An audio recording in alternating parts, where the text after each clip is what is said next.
Okay guys, here's a guitar that I know you have never seen before. Why am I so sure? Because this is the only one in the world. This is a prototype guitar that they only made one of, and it is absolutely insane. Alright friends, welcome back to the Guitar Max channel, and just take a look at this guitar. Look at the neck. Look at the body. How many frets does this guitar have, and why does it look like some of the frets are missing? And okay, 1, 2, 3, 4, 5, 6, 7. It's a 7-string guitar, but wait a minute. These strings look too thin to be a regular 7-string guitar. I mean, this top string is tiny. You can barely even see this. What's going on here? Okay guys, so let me start by explaining the backstory of this guitar here. So like I said, this was a prototype guitar that the company only made one of just as a test, and probably because the guitar is so insane, they decided to not make it into a regular production guitar. Now this was made by IYV, or Inyavina Guitars, and IYV makes a ton of guitars like under their own name, but they also are a big producer for a lot of other companies. Anyway, I don't know who thought up this design, but it's totally insane. Yeah, it's kind of a flying V-shaped guitar.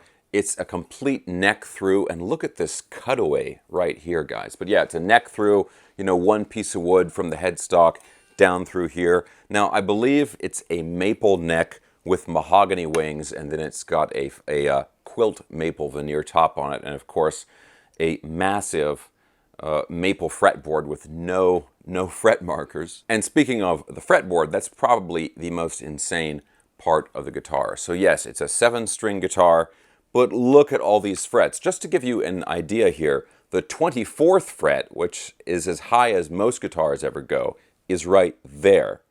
So this goes all the way down here. It's the equivalent of a 36 fret guitar, which gives you 5 octaves plus a couple extra notes. And the thing down here, the crazy spacing here, is as you get, you know, further and further down the strings, the frets get closer together. They get so close together that you can't even get your finger in there anymore. So what they did is they left out every other fret in the last 6 frets. So instead of having half-step frets, you have whole-step frets just in the last 3 here.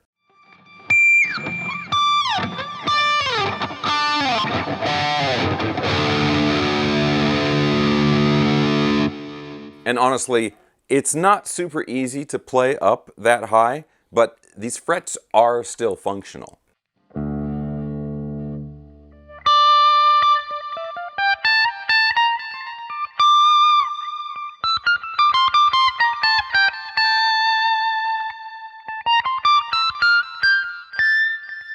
Okay, now let's talk about the 7-string aspect of it. So yes, this is a 7-string guitar, but the way this guitar is tuned is completely different than your typical 7-string guitar, because instead of a lower 7th string, this has a higher 7th string. A typical 7-string guitar goes down to a B, so you've got your E string and then you've got a low B string. This guitar has a high A string, and it's a tiny, tiny string. I believe it's a 007, or 7 thousandths, right? We talk about 9s as being a light gauge string. This is a 7. And just to make this even crazier, the way I have tuned this guitar is I have it tuned a whole step down. So I have it in D standard tuning, and then in this case, it's a high G string. Now the reason I did that is because even with a little tiny string like that, it's tuned up so high that it's pretty easy to break the string when it's at full tension. But having it tuned down one whole step, along with all the other strings, gives you a little bit more flexibility, and you can actually bend notes and not worry about snapping the string. Now having the higher string does some cool things with your scale positions, because you've got your high E and your low E, right? and now you have a high A and your lower A. So if you're playing like a pentatonic scale or a natural minor scale, really any scale, you can duplicate the fingering on the low A with the high A string. So it's actually pretty easy to figure out how it changes your scale positions and that kind of stuff, because it really doesn't change anything at all. It just kind of extends your ability to play scales in one position. All right, so I'm talking about playing the guitar. Let me show you some more examples of what it's like to play this guitar. So let's go ahead and get into a little bit of a sound demo here. But of course, guys, as always, if you enjoy videos like this, checking out cool new guitar stuff, and also staying up on all the latest news in the guitar universe, and if for some bizarre reason you have not already subscribed, please consider subscribing right now. Okay, let's go ahead and plug this in some more, and we'll hear how this guitar sounds with this insane extended range fretboard.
Okay guys, so I'll talk a little bit more about this, but my first question is, what do you guys think of this guitar, and would you like to see this guitar made into a regular production model? I mean, this company makes really affordable stuff. This was made in Vietnam, so I mean, if this guitar was for sale for, let's say, under $1,000, would you buy it? How many people do you think would buy it? Personally, I love this guitar, and to be totally honest, I don't think there's much chance of them actually making it into a production model. This prototype was made several years ago, as far as I know. But yeah, I love it. I mean, it reminds me kind of the Uli John Roth Sky guitar, at least as far as like the extended fretboard goes. When I bought this guitar, I bought it from a store that was selling off kind of a handful of different prototypes like this. And this was definitely the craziest one. And I saw this, I saw the back of it and the fretboard, and I'm like, man, I've gotta have that. But I don't know what became of the other prototypes. Again, they weren't other prototypes of this same model. They were, you know, completely different ones and everything, but crazy stuff also. Anyway, you know, there's a few things that are not super great about the guitar. The pickup, you know, one pickup, because that's all you have room for. Pickup's kind of weak. I think that needs a hotter pickup. And like most V guitars, this is very hard to hold sitting down, although I think this one is actually even harder than most. I've had this guitar sitting in the background of some of my other videos for a while now, and I'm really happy that I'm finally doing this video so I can actually explain what this is and tell you all about it. but I'm not really sure what to do with it. I love this guitar. It's super cool. I think what I'm going to do is I'm going to write and record a song specifically with this guitar that uses the extended range fretboard. So it'll be a song that you have to have a guitar like this in order to play. And I've got the only one. And yeah, also maybe there should be fret markers on it. I mean, people complain about my signature guitar with Harley Benton not having fret markers, and that's just a regular 24 fret 6-string guitar. This is a 7-string 34, 36 fret guitar, something like that. Imagine trying to teach somebody on this and be like, yes, play the 29th fret on the high A string. You know that fret. 15, 17, 19. Now, there are some other guitars that have extended fretboards like this. Gary Kramer guitars back in the 2000s made, I think, a 36 fret guitar. I had one of those actually. Unfortunately, I don't have it anymore. And then, you know, I've got like the Dean MAB, Michelangelo Badio rocket guitar that has 29 frets. There's an Ibanez out there that I think has 30 frets. Those are all 6-string guitars. But this guitar here with the insane extended fretboard, the fret spacing, 7-string, and it's all put on this unbelievably cool neck through flying V body with that cutaway. There's no other guitar like this that I've ever seen. Okay guys, so tell me, what do you guys think of this guitar? That's really my question. You know, if they made this into a production model, would you buy it? Do you think it would sell? I mean, if the price was right. I think enough, you know, there would be enough interest where they could sell at least, I don't know, a few hundred of these or something like that. It would be super, super cool. And then you could like compose songs for like, you know, guitar duet for 36 fret 7-string guitar. Okay guys, that is it. I'm really thrilled to finally be showing you guys this guitar. Super cool, amazing. Let me know what you think down in the comment section below. I hope you enjoyed the video. If you did, please give me a thumbs up, subscribe if you haven't already, and I'll talk to you soon.